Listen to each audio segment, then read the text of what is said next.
Di MWC beberapa waktu lalu, gue udah nyobain Tecno Pova 6 Pro. Gue kira HP itu yang bakal launching duluan ke Indonesia. Tapi ternyata, Tecno Indonesia malah ngerilis Pova 6 yang reguler. Di depan gue udah ada Pova 6-nya, unitnya, dan kita unboxing, lihat isinya kayak gimana, sekaligus hands-on. Yuk!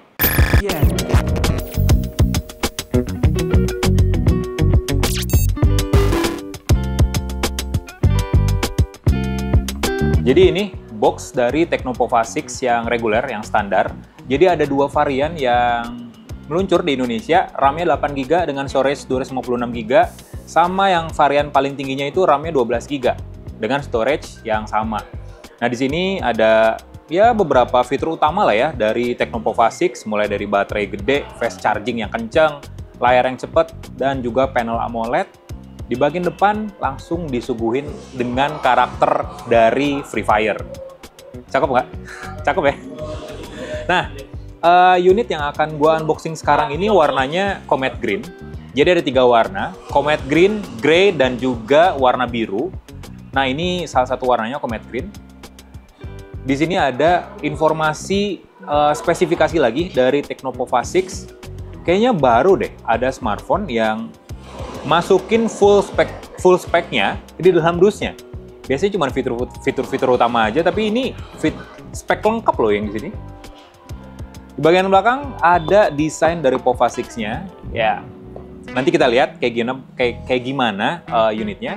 Dan yang terakhir di sini ada logo Dolby Atmos. Oke, kita buka sekarang. Nah, informasi lagi loh. Ini yang disuguhin Tecno banyak banget ya. Ini kita simpan dulu buat yang terakhir unitnya, terus kita bongkar dulu satu persatu apa aja isinya. Stiker, terus juga ada gift code buat game Free Fire. Ini masih harus di-refill ini. Terus ada petunjuk penggunaan, ada kartu garansi juga, dapat stiker khusus dari Free Fire. Dan juga ada informasi lagi soal garansi di Tecno Pova 6. Kalian juga dapat softcase kuning. Kemudian ada kabel USB Type-C standar, Type A to Type-C, ada SIM ejector, dan juga adapter charger dengan daya maksimal 70 watt. Jadi udah ada semua di dalam paket pembeliannya. Nah, sekarang kita fokus ke Tecno Pova 6-nya. Nih. Bodoh. Jadi Tecno Pova 6 ini warnanya emang mirip-mirip dengan Tecno Pova 6 Pro yang sempet gue cobain juga di MWC Februari yang lalu. Jadi gue nyobain versi Pro-nya dan sekarang yang masuk duluan malah justru versi regulernya. Smartphone ini punya spek yang menurut gue mendukung kalian, para gamer yang budgetnya rata kiri ya. Karena meskipun smartphone ini gue yakin terjangkau, tapi spek yang sematin di dalamnya lumayan oke loh buat mainin game-game kayak Free Fire, Mobile Legends, PUBG juga bisa di smartphone ini. Nah, ini dia halaman utama dari Tecno Pova 6 yang resmi beredar di Indonesia. Layarnya beda ya, layarnya tuh gonjreng gitu. Warnanya tuh lebih detail aja karena layar dari smartphone ini bukan IPS LCD, melainkan AMOLED. Ukurannya 6,78 inci dan resolusinya Full HD+. Yang gue apresiasi dari smartphone ini, bezel kiri kanan atas bawahnya tuh dibikin simetris, tipis juga. Untuk di kelasnya tipis, karena biasanya smartphone ya mungkin kelasan dengan Tecno Pova 6 punya dagu atau bezel bagian bawah yang lumayan tebal. Tapi smartphone ini justru tipis. Menarik ya? Bingkainya dibikin flat, jadi memang lagi tren juga bingkai flat di smartphone Android kelas menengah. Di bagian belakangnya semuanya dibikin glossy, mirip kayak Infinix GT10 Pro. Ya memang Infinix dengan Tecno kan memang satu grup, jadi ya wajar desainnya dibikin hampir mirip. Dan di sini ada LED-nya. LED-nya bisa kalian temukan untuk pengaturannya di setting. Scroll ke bawah, ada Dynamic Light Effect. Jadi kalian bisa ngatur-ngatur pewarnaannya kayak gimana. Jadi light effect-nya tuh ada di bagian bingkai kameranya. Kalau Infinix kan sekarang ada di bagian tengah. Nah, sekarang kalau untuk Tecno Pova 6 justru di bingkai kamera mirip kayak Infinix GT10 Pro. Cuman areanya lebih gede. Yang gua kurang suka sebenarnya dari smartphone ini adalah ya tadi desain glossy-nya. Desain glossy-nya ini mirip seperti kaca dan gampang banget kotor, kena jejak sidik jari. Jadi harus sering-sering ngelap smartphone ini juga. Kita sekarang coba ya, gue sebenarnya penasaran kapasitas memorinya tuh gede loh untuk sebuah smartphone yang cukup terjangkau.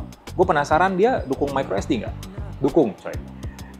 Triple slot, SIM 1, SIM 2, dan juga dapat slot microSD. Ini fitur yang beneran menurut gue ini menarik sih. Ini masih jadi fitur yang menarik di smartphone Android. Di sekelilingnya ada tombol power, ada tombol volume, di bawahnya ada jack audio, mikrofon, USB Type-C, dan juga speaker. Nah, dia dukung in-display fingerprint atau enggak, kita cari aja sekalian ya. Jadi, smartphone ini juga udah mendukung in-display fingerprint. Kapan lagi smartphone, menurut gue smartphone yang terjangkau punya dukungan in-display fingerprint. Jadi benar-benar memanfaatkan potensi dari panel AMOLED yang dipakai oleh smartphone ini.